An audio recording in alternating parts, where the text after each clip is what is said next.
Que tout pays s'alignant sur les politiques anti-américaines des BRICS se verra imposer un tarif supplémentaire de 10%. Il n'y aura aucune exception à cette politique. Merci de votre attention à ce sujet. Bien sûr, il s'est passé beaucoup de choses lors du sommet des BRICS. Sean, parlez-nous de vos réactions non seulement à cet ultimatum, mais j'ai aussi entendu à plusieurs reprises dans votre émission que la dédollarisation, cette volonté d'un système mondial multipolaire croissant autour des BRICS, dépasse largement la simple question de la dédollarisation. Parlez-nous donc de l'importance non seulement de l'ultimatum de Trump, mais aussi de la réaction mondiale à celui-ci.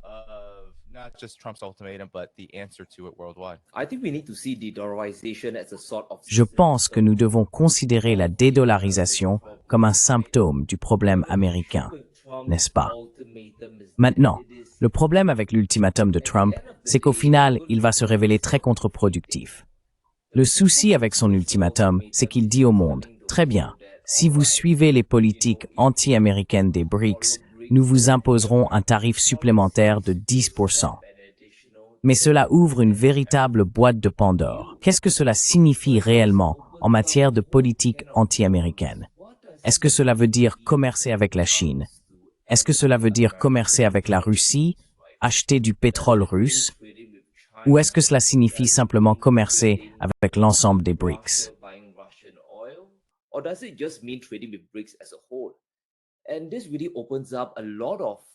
Et ça suscite vraiment beaucoup de peur et d'incertitude chez les partenaires commerciaux du monde entier. Vous savez, j'ai mentionné tout à l'heure, par exemple, si l'Europe décide de commercer avec la Chine et qu'elle contourne le dollar en utilisant soit des euros, soit des yuans chinois dans ses transactions, est-ce que ça signifie aussi que c'est considéré comme une sorte de politique anti-américaine? Et si vous voulez imposer au pays un tarif supplémentaire de 10% sur cela, vous allez en fait faire exploser le commerce mondial. Maintenant, imaginez simplement que vous êtes un pays et que vous faites face à une barrière supplémentaire de 10% en plus de tout ce que vous devez déjà payer, n'est-ce pas? Peut-être que c'est 20%, peut-être 30%. Maintenant, c'est 40%.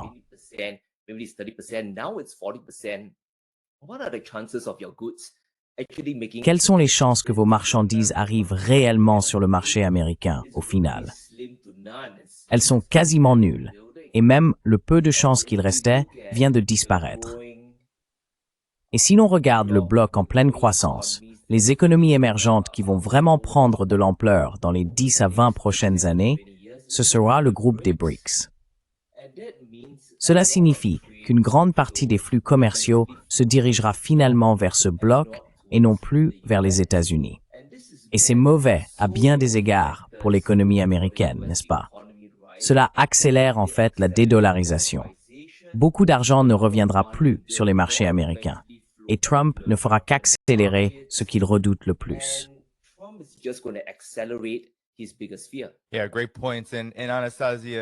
Oui, d'excellents points.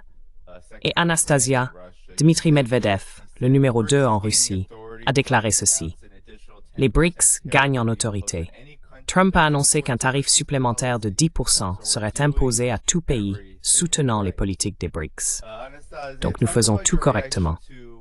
Anastasia, parlez-nous de votre réaction à ce qui s'est passé lors du sommet des BRICS. Il y avait un certain pessimisme au début, mais il semble que ce soit terminé sur une note d'optimisme.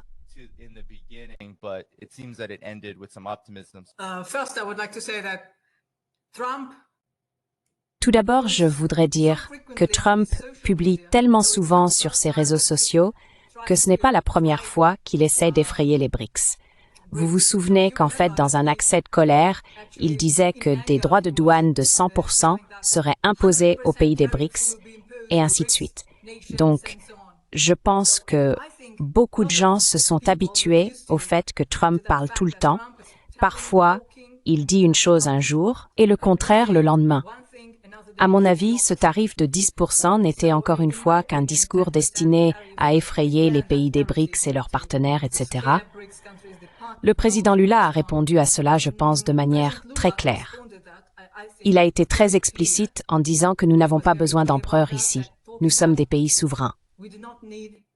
an emperor here. We are sovereign countries, so we may translate that.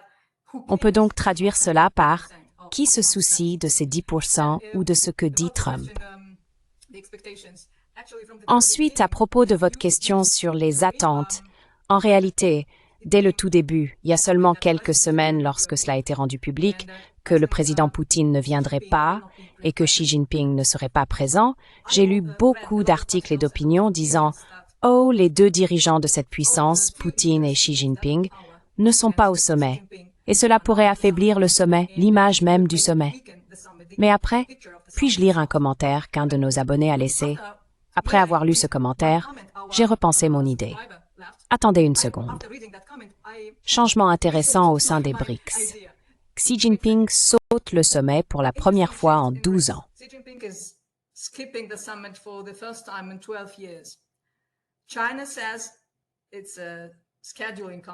La Chine affirme qu'il s'agit d'un conflit d'agenda, mais beaucoup y voient un signe que la Chine adopte une approche plus sélective du leadership mondial. Pendant ce temps, l'Inde et le Brésil prennent de l'importance, et les BRICS continuent de s'élargir, avec l'Indonésie désormais membre à part entière. Il se pourrait que la Chine soit en train de réajuster son rôle dans la chaîne d'approvisionnement, tout en laissant d'autres nations occuper le devant de la scène pour l'instant. Les choses changent clairement sur la scène internationale. Après avoir lu ce commentaire, j'ai réalisé que cela pouvait être un point à considérer. Et nous avons vu pendant le sommet que le président Lula et le premier ministre indien ont été sous les projecteurs. Donc cela pourrait être, pas que ce soit une stratégie planifiée, mais cela peut effectivement arriver. Je ne sais pas ce que nos collègues chinois pourraient en dire.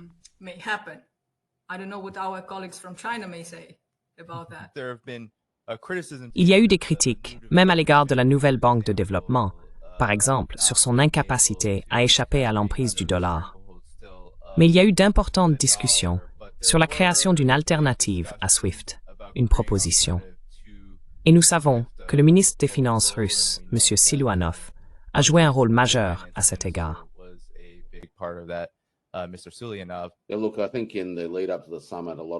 Écoutez, je pense qu'à l'approche du sommet, beaucoup de gens arrivent avec un fort investissement émotionnel et beaucoup d'espoir. À bien des égards, surtout à l'ère des réseaux sociaux, nous cherchons des solutions instantanées. Mais ce n'est généralement pas ainsi que fonctionnent les systèmes mondiaux.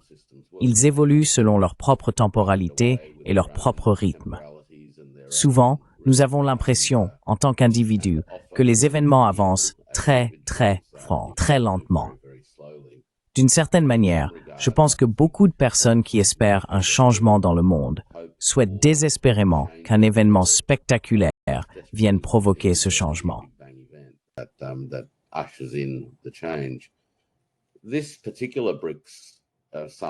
Je pense que ce sommet des BRICS en particulier a marqué un épisode important dans ces processus en cours de développement de la multipolarité.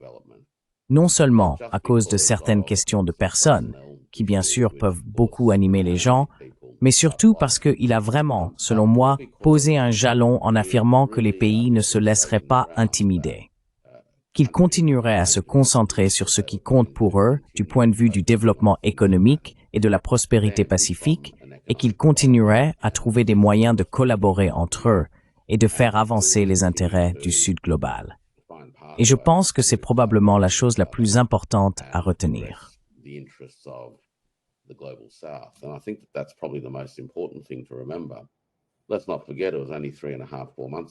N'oublions pas qu'il y a seulement 3 mois et demi, 4 mois, les menaces de droits de douane à 100% puis à 150% ont été brandies contre les BRICS.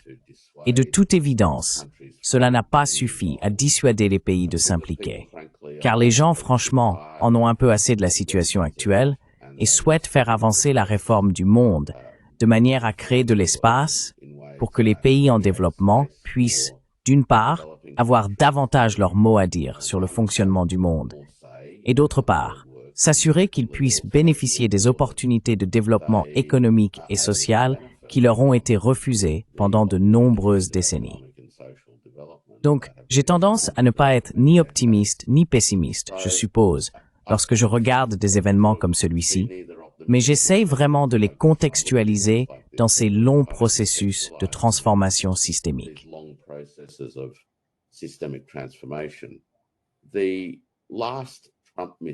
Le dernier message de Trump dans son tweet sur les 10%, comme Sean l'a mentionné, crée évidemment beaucoup de confusion, car parler de choses comme s'aligner avec, qu'est-ce que tout cela signifie réellement? Mais cela mis à part, je pense que cela envoie un message très fort, à savoir que la raison d'être fondamentale des BRICS, qui est de permettre aux pays en développement de s'unir et de faire face aux intimidateurs mondiaux, a été réaffirmée. C'est précisément pour cela que des institutions comme les BRICS ont vu le jour et continuent de se développer. Et plus les États-Unis et le président Trump persistent avec ce genre de communication et de tactiques d'intimidation, plus le Sud global en tirera de la force, à mon avis. En fait, d'un point de vue de relations publiques, je ne pense pas qu'il pourrait rêver mieux que ce tweet en particulier.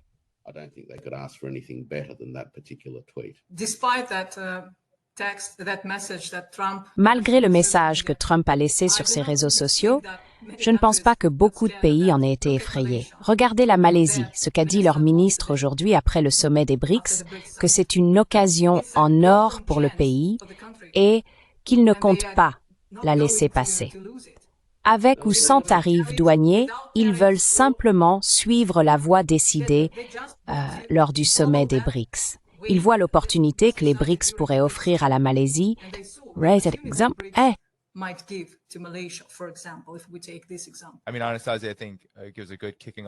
Honnêtement, je pense que cela offre un bon point de départ. Tu sais, tu as couvert en profondeur la question des tarifs douaniers. Pendant que le sommet des BRICS avait lieu, Trump annonçait cette pause de 90 jours, ou peu importe ce que c'était. Il semble que cela ait complètement pris fin, et maintenant, les tarifs pleuvent. Donc, Sean, cela semble être l'arme de prédilection des États-Unis, de l'administration Trump en particulier, contre les BRICS et les pays émergents des BRICS, en particulier la Chine. Mais maintenant, on dirait que c'est l'ensemble du Sud global qui est visé. Quelle est ton analyse de l'effet réel de cette politique? Tu as suivi ce sujet de près, donc j'aimerais connaître ton avis.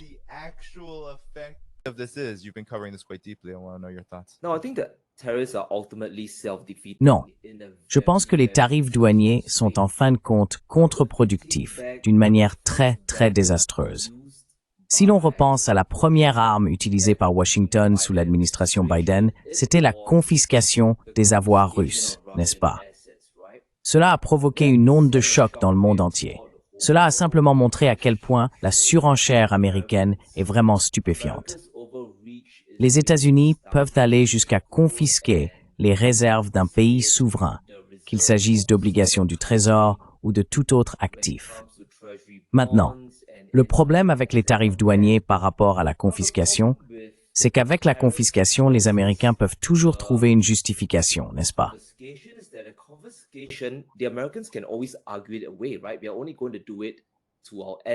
Nous n'allons le faire qu'à nos ennemis, que ce soit l'Iran, la Russie ou peut-être la Chine à l'avenir, qui sait.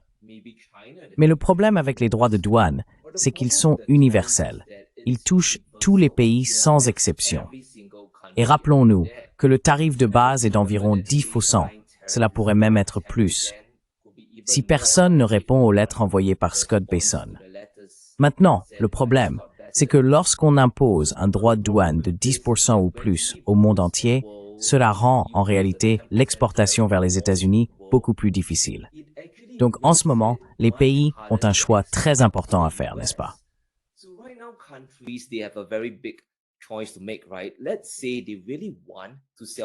Disons qu'ils veulent vraiment vendre aux Américains, vendre sur le marché américain.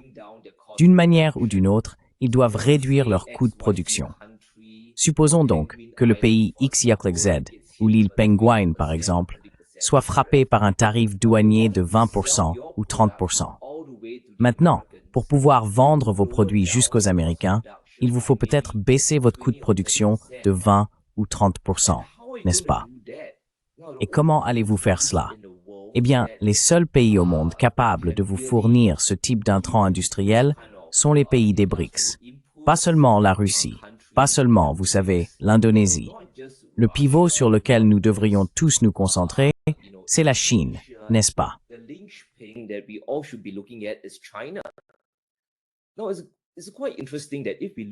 Il est assez intéressant de constater que si l'on observe les exportations chinoises au cours des 3 derniers mois, je pense qu'une fois les droits de douane réciproques instaurés en avril, au lieu de baisser, elles ont augmenté dans l'ensemble. Donc oui, les exportations chinoises vers les États-Unis ont chuté de 20%, 30% ou 40%. Personne ne le nie vraiment. Mais si l'on regarde les exportations vers le reste du monde, elles augmentent de 20%, 30%, voire 40% dans certains cas, vers tous ces pays, n'est-ce pas?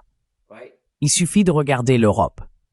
Aujourd'hui, l'Europe achète davantage à la Chine, n'est-ce pas? Vous savez, les Européens aiment dire les Chinois ceci, les Chinois cela. Nous n'aimons pas les Chinois. Ils vont détruire nos industries.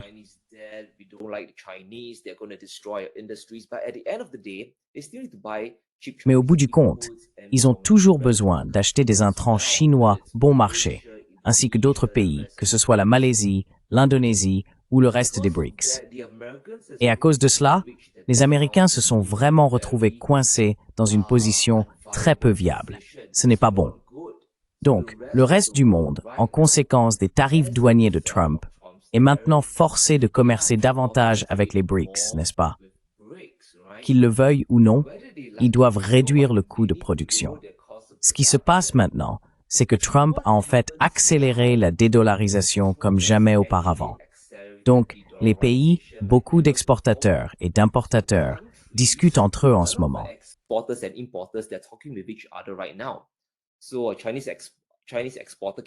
Ainsi, un exportateur chinois peut aller voir, disons, un importateur à Rome et lui dire « Très bien, faisons simplement la transaction en devise bilatérale. Vous payez en yuan et nous vous accordons une remise de 2 à 3%, n'est-ce pas? » Et à une époque où les marges sont si faibles, 2 à 3% suffisent soit à vous permettre de réaliser un bénéfice, soit, si vous ne les avez pas, à tout faire s'effondrer. Donc dans ce sens, cela lance vraiment toute la dynamique, tout le cycle des pays qui abandonnent le dollar. Pas forcément parce qu'ils détestent le dollar, peut-être qu'ils veulent juste une remise, ou peut-être qu'ils en ont juste assez des États-Unis. Peu importe, au fond. Trump a en quelque sorte déclenché son propre cauchemar avec toute sa guerre tarifaire, et je pense qu'il n'aimera pas les conséquences de ce qui va se passer dans les 5, 10 ou 20 prochaines années.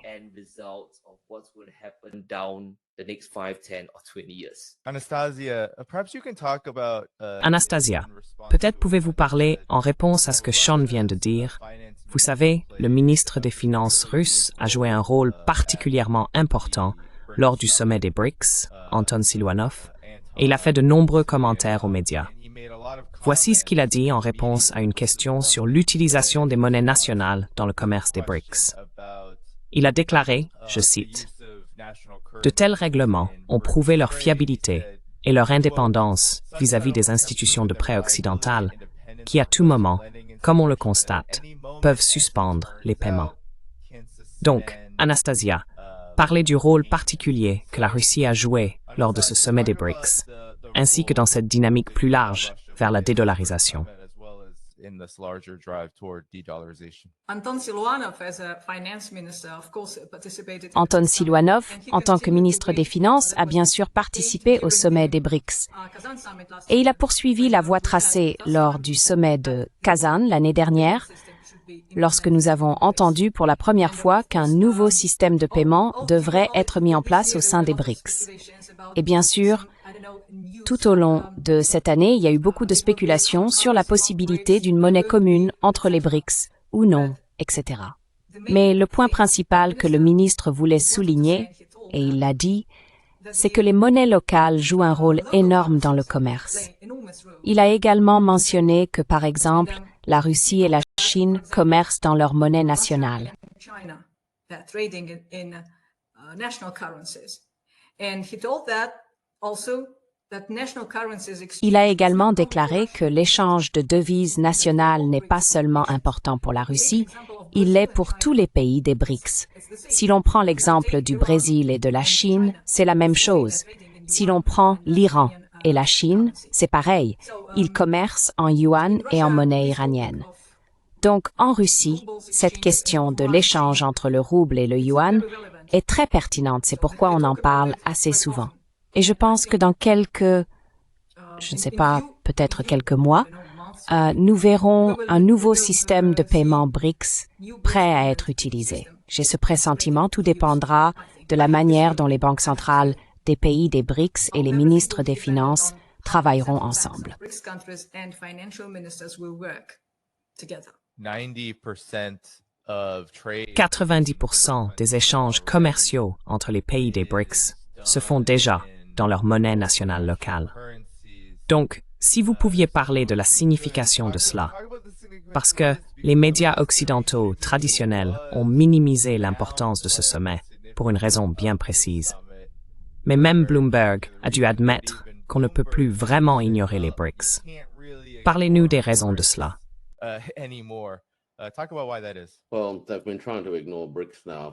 Eh bien, ils essaient d'ignorer les BRICS depuis plus de 10 ans, à leur propre détriment, en réalité. Le système économique mondial a beaucoup évolué au cours des 3 dernières décennies, au point que le centre de gravité s'est clairement déplacé loin des économies transatlantiques, et en particulier des États-Unis qui en étaient le pivot. Aujourd'hui, le marché américain représente environ 14%, voire un peu moins, du total des importations mondiales, ce qui constitue une baisse significative par rapport à il y a seulement 25 ans.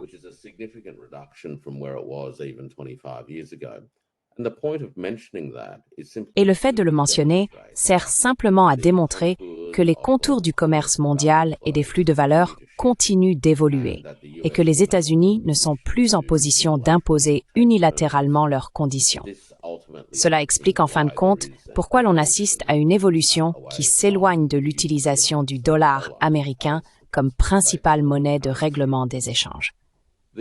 L'évolution du système de paiement accompagnera, d'une certaine manière, les changements en cours dans la structure de la production mondiale, de la distribution et des complémentarités entre les différentes économies qui commercent entre elles.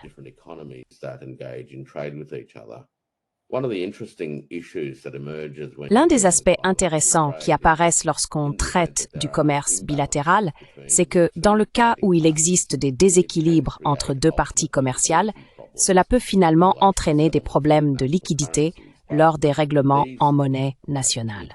Ces défis de liquidité sont progressivement surmontés grâce à plusieurs mécanismes. L'un d'eux est les accords de swap bilatéraux.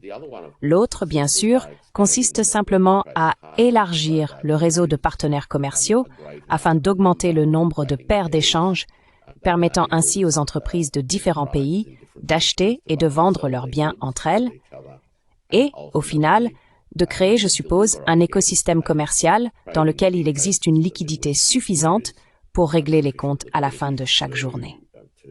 Ce qui est intéressant avec les systèmes de paiement, c'est qu'ils sont en réalité des mécanismes par lesquels les banques centrales des pays participants effectuent chaque jour des ajustements de leurs registres. Ainsi, ce qui est ajouté à l'un est soustrait à l'autre. Et il est nécessaire que l'information circule entre les banques centrales pour permettre ces opérations et pour que ces registres soient mis à jour et maintenus avec un niveau de confiance suffisant entre les parties prenantes, afin que les mises à jour aient bien lieu et qu'elles soient exactes et représentatives de la situation sur l'ensemble du réseau.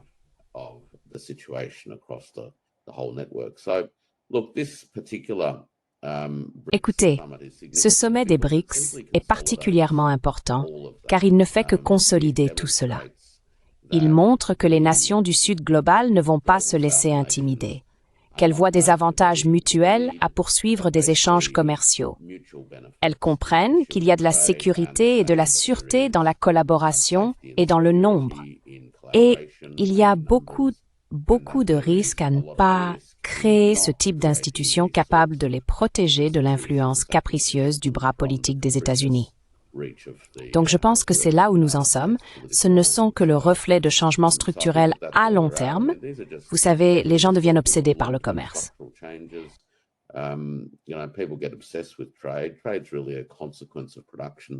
Le commerce est en réalité une conséquence des systèmes de production et de leur répartition ou distribution à l'échelle mondiale. Nous constatons que cela continue d'évoluer au fil du temps, à mesure que les pays en développement renforcent leurs propres capacités en matière d'infrastructures, de systèmes énergétiques et, en fin de compte, d'accès aux matières premières dont les nations des BRICS disposent en abondance. C'est là, selon moi, que réside l'importance. Il s'agit véritablement du retour de l'économie réelle face à la financiarisation et d'une prise de conscience que la valeur est en définitive une valeur d'usage, fondée sur la capacité des entreprises à transformer l'énergie et les propriétés matérielles au sein des économies nationales. And material properties within national economies.